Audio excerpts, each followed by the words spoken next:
You wanted the best. You've got the best podcast. The hottest podcast in the world.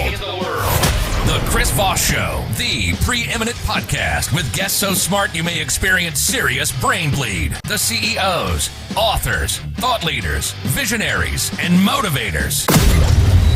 Get ready. Strap yourself in. Keep your hands, arms, and legs inside the vehicle at all times, because you're about to go on a monster education roller coaster with your brain. Now, here's your host, Chris Voss. Hey folks, this is Voss here from the ChrisVossShow.com. Ladies and gentlemen, the Iron Lady sings that makes it official. Welcome to the big show. As always, the Chris Voss Show is a family that loves you, but doesn't judge you as harshly as maybe the rest of your family does, or the world. You know, the world's not very supportive, but that's why you have the Chris Voss Show as your family, because we bring you all these amazing authors with their amazing stories, with their amazing journeys. And, you know, I was talking with somebody over the weekend, and they were like, do you ever get tired of doing interviews? Do you ever get tired of talking to people and being interested in people? And are you constantly in interview mode wherever you go in life? We do a lot of interviews all week, 10 to 15 new shows we bring you a week. But no, I don't. You know, the fabric of life is stories, and it's what makes us, it's what builds us. The reason I love this show, the reason I love interviewing the amazing guests we have, and the reason I love the gift that it gives to our listeners is you can learn so much from people's stories, and you can get different paradigm perspective.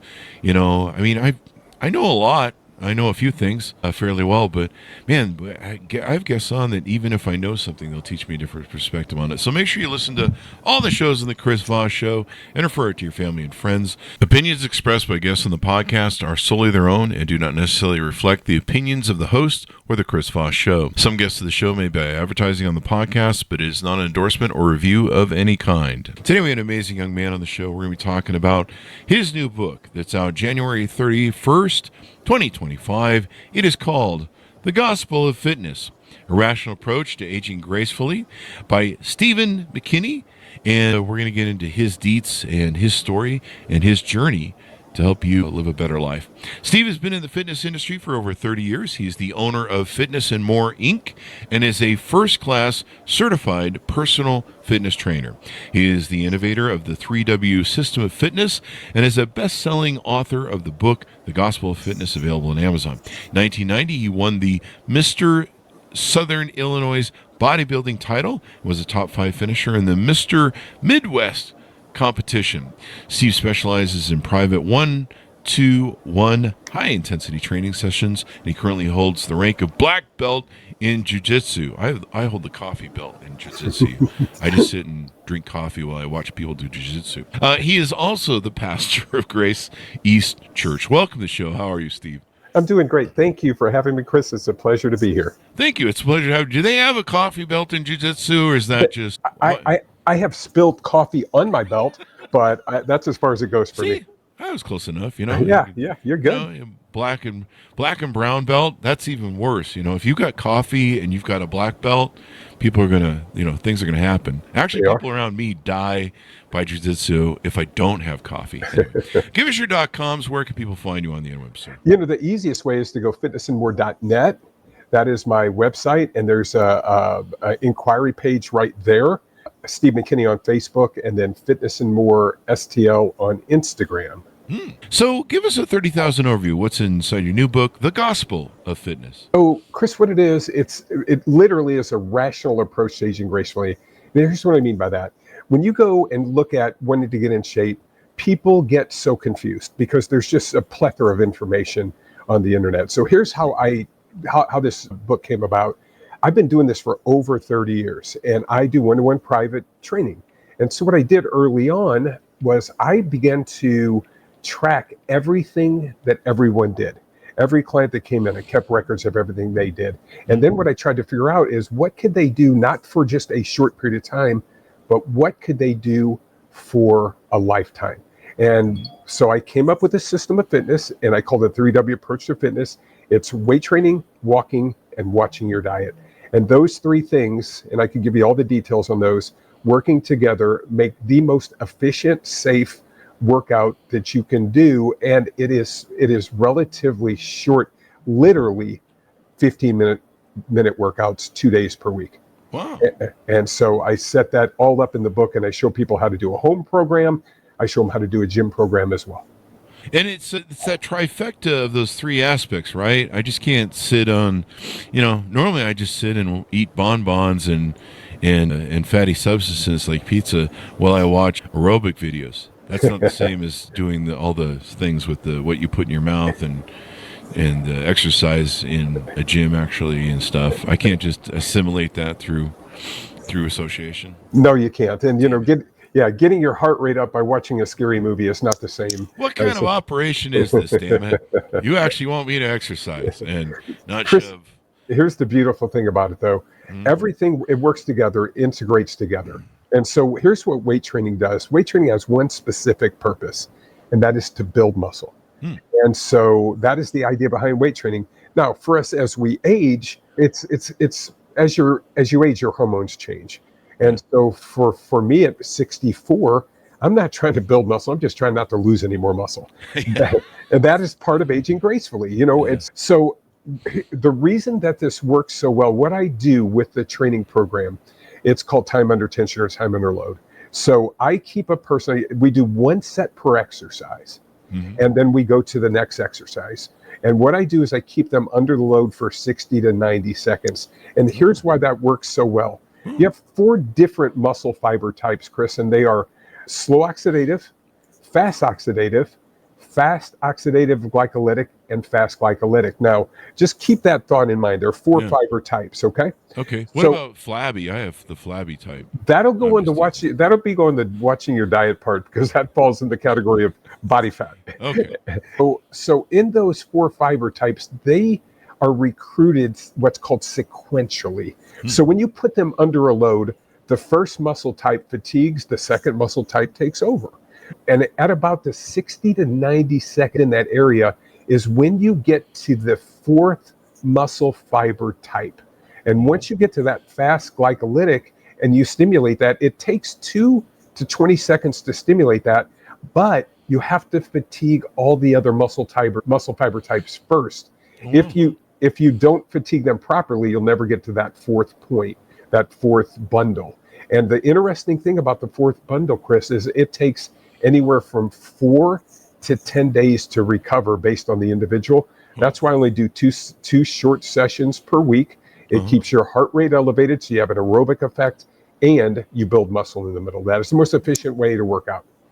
In one set, right? In one set. And then you go right to the next set, keeping your heart rate elevated. We call that global metabolic conditioning, which means you're doing 15 minutes of high intensity training. So you're going to get this aerobic benefit as well as the anaerobic muscle building benefit as well. And I train normal everyday people, just like us, but I also train high level athletes with it. I've used the same system on UFC fighters. My son's a jiu-jitsu guy. We run a jiu-jitsu school. So I train all my jiu-jitsu athletes the same way, because a trained muscle is a trained muscle. Does that make sense? Yeah. I've seen these machines at my gym. They're designed to be slow moving machines. So when you are slow moving, operations. So when you're doing this set, like how many reps you do, or how many, do you do it really slow? You're going very slow and controlled, and you want to keep that muscle loaded the whole time. You don't want to let it unload. If you unload, then you lose that fatigue in the muscle fibers. So you don't let the weights go all the way down. Correct. That's exactly right. And the movements are done very slow and controlled. Wow. Now the loads, though, Chris, they're not super heavy. They're moderate, because you want to connect your mind to the muscle, and you want to feel what's happening in the movements. And that's what you're after. Once you do that, and here's the other part of that. I was talking to a doctor, and he's a DO, and he said that as I was talking to him about this system, he said, "You know what? I'm gonna really look at what you're talking about." He's 50 years old. He goes, because he uses a different method. He goes, "But my joints are hurting so bad." And I told him, I go, "That's part of anti-aging and longevity, is keeping your joints healthy." So when I talk to my clients, I just say, "Hey, listen, we are training muscles and saving joints." That's the whole idea behind it. And so that keeps us healthy, and it allows us to be very functional as we get older. I like that. I've seen people talking about doing slow movements. You don't even have to have a lot of weight. Correct. You can, it's all about that, I guess, that load. That makes sense. One of the challenges I have at working out was sometimes you hit those peaks or pinnacles and you're just kind of stuck. Yeah. I'm doing 3 reps of 10. I try and push the weights up and make sure you try and advance if you can. But I like this system better because, number one, it's a lot less reps and a thing, but it really focuses on that load because, you drop the weight all the way down to where it's sitting. Now you don't have a load, and then you lift it back up between, reps. You're going up and down. So you're effectively stopping somewhere in between there. Absolutely. And Chris, what you just mentioned is what I call the point of diminishing returns. And here's what I mean by that. What you said was you're doing 3 sets of 10, and then you're trying to push the weight up. There's a certain point where you can only, strength is finite, it's not infinite. Mm-hmm. And so you get to this point to where you can only lift so much weight, and now you're using other muscle groups, you're bracing. That's not the goal. See, the goal is not how much weight I can lift. The goal is, can I deeply stimulate the muscle that I'm working? And I could use the moderate weight to do that, but I make the weight feel heavier on purpose by just really feeling what's happening and it connecting my mind to the muscle. Yeah, that would make sense. I mean, it really does. Because, that's the problem I have topping out. And then, trying to push the next level.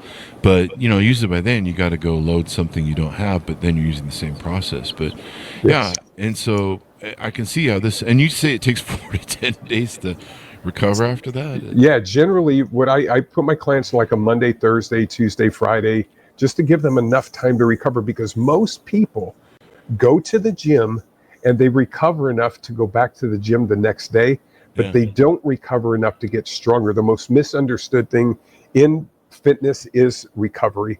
Most people see what everyone else is doing and they end up overtraining in the middle of that. Yeah. And then not making any progress. I mean, correct. That's kind of where I am now with my working out. Yeah. And then the other parts of that, I talk about walking and watch your diet. Walking, most of my clients that come to me, most people want to lose anywhere from 20 to 25 pounds or more. Mm-hmm. And so what I do with them is I obviously help them with their diet, because exercise is a very inefficient way to lose body fat. Body fat levels are primarily controlled by dietary intake. They're not controlled by exercise. Exercise does not burn that many calories.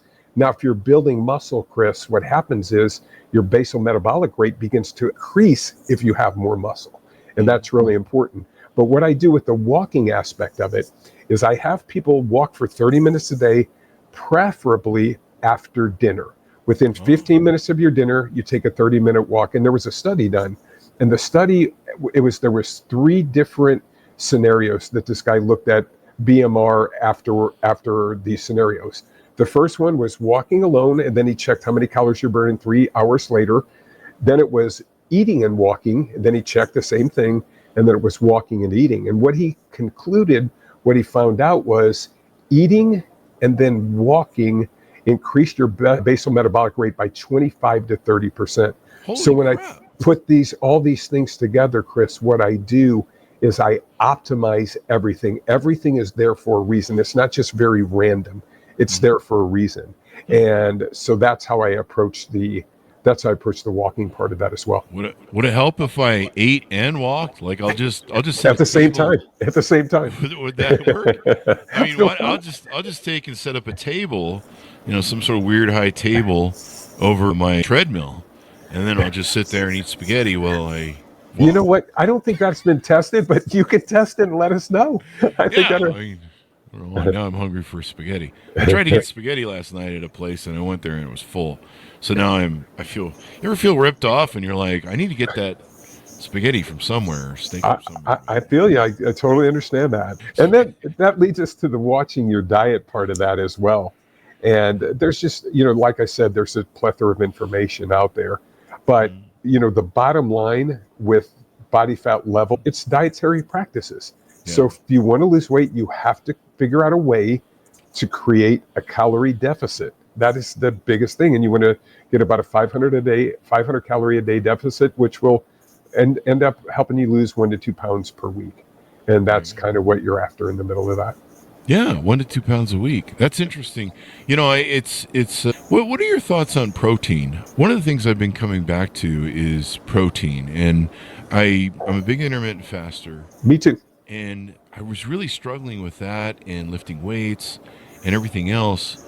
And recently, I started kind of abandoning the intermittent fasting, and I've been making sure that I have that 1 gram of protein to ideally his body weight or something like that. Yeah, lean body mass is Yeah. kind of what you're 'Cause after. I weigh 300 pounds right now, or less, 290 maybe, I don't know. But at 300 pounds, that's a lot of goddamn protein to drink every day. It really is. And let me ask you this, Chris. How do you feel eating that much protein? Because I don't feel good eating copious amounts of protein. I have trouble with digestion in the middle of that. It causes flatulence. You've Really? got all of these things that go on. The And so, flatulence might be a little bit of lactose intolerance. So I solve that problem. I buy a protein called Naked Nutrition, and it's really simple. It doesn't have a lot in it. Yep. And I'm also lactose intolerant. So, yeah, if I drink normal protein whey, there's a nuclear strike that happens within my body. And it's not good for anyone nearby. But so what I found is I shoot for 200, a weight of 200. And so I try and eat 200 grams, which is about 4 or 5 protein shakes. Yeah, by the end of the day, I'm kind of grossed out a little bit. Yeah, but yeah. it's really been working for me. Like, I've never felt better in all my life I love that. I love to hear that. doing the That's thing. great. So I don't know if I'm doing anything right. All I know is I feel better. And the intermittent fasting, while I love intermittent fasting, I lost 100 pounds intermittent fasting. I love it for, if I need to correct some stuff in my diet or just kind of maybe feel better. I've actually felt more better having a protein shake in the morning and having 4 to 5 of them throughout the day at about 30 to 40 grams of pure. And I think I average about 5. I think I try and get to 6, but I think I average about 5. And I've never felt better ever before. I love that. That's so I don't know. Now, do you have what are your goals? I'd like to lose weight, and I seem to be losing some weight I've reached a point where I seem to be doing a lot of muscle fat burning, and I can work out maybe twice a week. And I could do more, but I've kind of found I can kind of maintain a little bit. But I like your system. I'm going to try your system because I've kind of peaked. I'm kind of stuck. Chris, what I would say too, and I talk about this in the book, what you need to do, if I were advising you, and I do a lot of that one-on-one advice for people when I, get people who are very busy and want to get some stuff done, and I'll do about 4 or 5 of those a month. But what I do in that situation is I would say we need to measure what you're doing. And what I mean by that is you're obviously measuring your protein intake, but we need to measure overall caloric intake. That way we can come up with that. If we can measure it, then we can adjust it. So my advice in this situation for you would be I would weigh on a regular basis. I would weigh under the same conditions. Like, for example, every morning when you wake up, if you need a day feedback, some people like once a week, it's just based on the individual. But I would check my weight, then I would look at how many calories I'm eating, and then I would look at am I losing 1 to 2 pounds a week? And if I'm not, then I make that slight adjustment to make it happen. So yeah, measure everything so you know what you're doing wrong and what you're doing. Tell us about your journey through life. You've done a lot of cool things. People like to hear the history of what people got into it. What got you into some of these fields? I know you call it the gospel of fitness. You're a preacher. Tell us about your journey through life and kind of how you got down some of these roads. Okay, so the weight training thing, it actually happened when I was like 9 years old. My grandfather took me to a place. He said, I'm going to buy you a gift for your birthday. It was some event. I think it was my birthday. And he said, we're going to Kmart. Remember Kmart? Oh, yeah. So he bought me some Alcatron weights. And they were cement weights, but I just fell in love with lifting weights, and I read all the books about it. I lifted weights 6 days a week, made no gains whatsoever. I'm 9 years old. But I stayed with that. My whole life. I've always lifted weights, and I've always loved it, played a lot of sports. Now, with the preaching thing and how that came about, it's a very odd thing, but, and I talk about this in the book, it's one of the reasons that I do fitness, but both my parents died at a very young age. Oh, no. Both of them died at 49 years old. My mother died on Christmas morning in my arms at 49, and her dying words were, serve Jesus, tell your brother to serve Jesus. Now, for me at the time, I didn't even know what that meant. And so that began the journey into that field there. And still to this day, I'm still, I'm running a church, and, have a very nice church for people to gather in. And it's really, really a cool place. And but that was where my passion came from, because I'm like, man, my parents died so young and they missed so much in life. And it was just, it's just, if I could help people not have to experience that, that was my goal there. And yeah. Did you ever, some people see that and they have survivor's guilt, and they worry that that's their cap on life. Like I have that with my father. My father died about 74 or 74, I think it was. And so sometimes I look at my time that's left at, am I gonna follow my dad's DNA? And my health's much better than his by 10, 15 years at this point. And he had some things that were pretty much with him and his heart and his liver and kidneys. But did you ever wonder that? Did you ever think maybe I'll only live to 40? Absolutely. Because when I would go to the doctor, and I started going regularly in my 40s, I would tell them my family history while they're filling out a chart, and they would always look over the chart at me like going, hey, you got about 9 years left. But here's the way I look at it now. I look at every day as icing on the cake. I'm 64 now. I'm still in very, very good shape. I'm very thankful for that. I still train a lot. I still go to the gym regularly. But yeah, there's those thoughts in the middle of it, and you're going, holy cow, this is, it's really crazy. That mortality thing, when you're around death, it really, really opens your eyes. It really does. I have a guy in my gym. His name's Steve. He was actually in the gym with me this morning, and he started early on. It was over 30 years ago. And when he came to me, I was like, Steve, what is your goals? And I think he weighed 258, because I remember I had a before and after picture of him.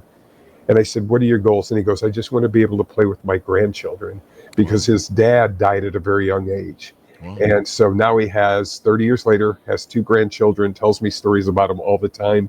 So for me, I just look at that and I go, what a great accomplishment on both of our parts, being able to help him do that, and he's still in the game. Yeah. Yeah, some people, that happens with suicide too, suicide survivors. And sometimes you'll find that there'll be a generational of suicide. It's a blueprint that gets set. It's an example that gets set. It's a bad example, sadly. You kind of wonder, where you're at, and that's kind of one of my obsessions. But I think it shapes you in a way. Like you mentioned that you value every day, you wake up, you're very appreciative that, you're above ground. And so it seems like it had an effect on you to appreciate life more. No question. I live my life with gratitude. I really honestly do. Every morning I have a journal. I journal. I always say the secret of your success is in your daily routine. And part of my journaling is I have three things that I'm thankful for every morning.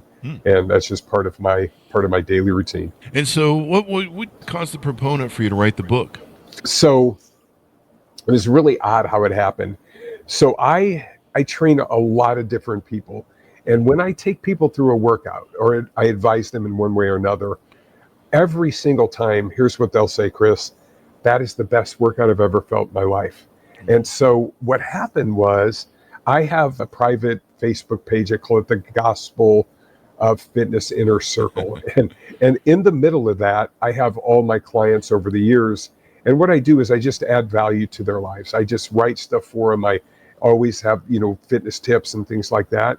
And I was just writing this book just for my clients. I was just going to send it to them. There was a guy that I trained probably 8 years ago. We were at a conference, and I trained him, and he said, wow, that was the best workout I've ever had. And he's had me on his podcast a few times, and he's always asking me questions. His name's Pete.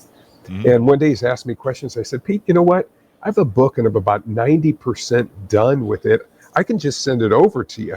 And he goes, I'll tell you what. He goes, please do, because we have a publishing company, and I didn't know that. And so he looked at the book, and they said, hey, yeah, we'd like to work with you.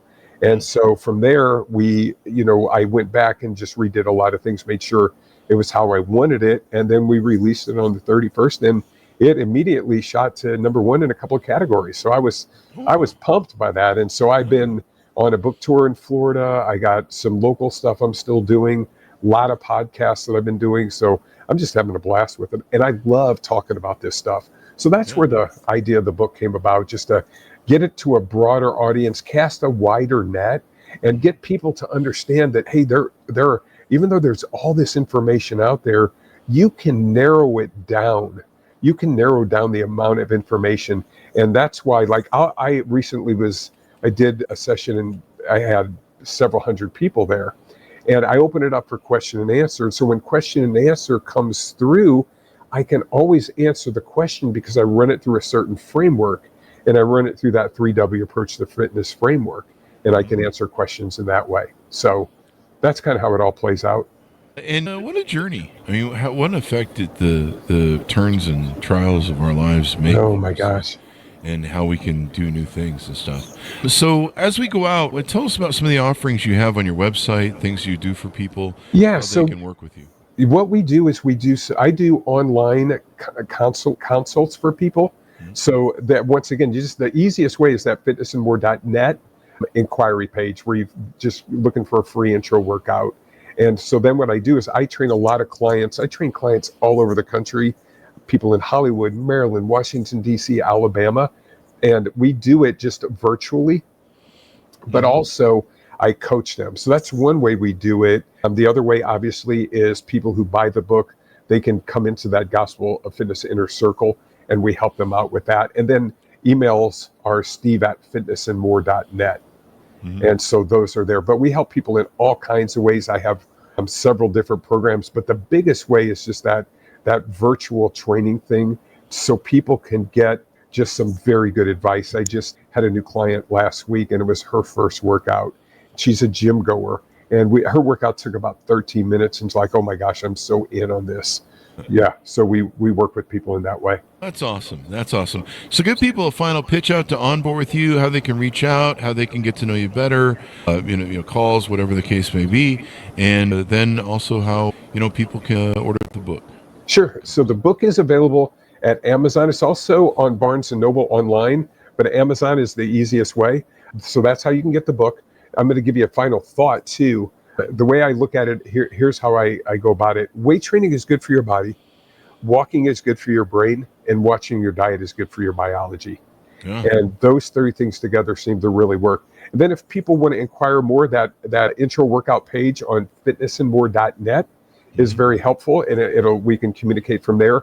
Email steve@fitnessandmore.net. And then Instagram is fitnessandmorestl.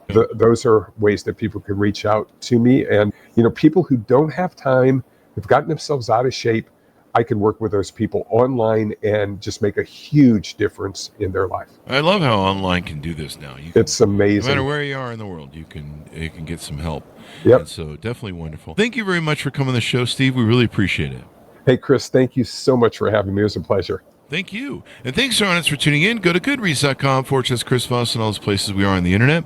You can order the book wherever fine books are sold, The Gospel of Fitness, A Rational Approach to Aging Gracefully.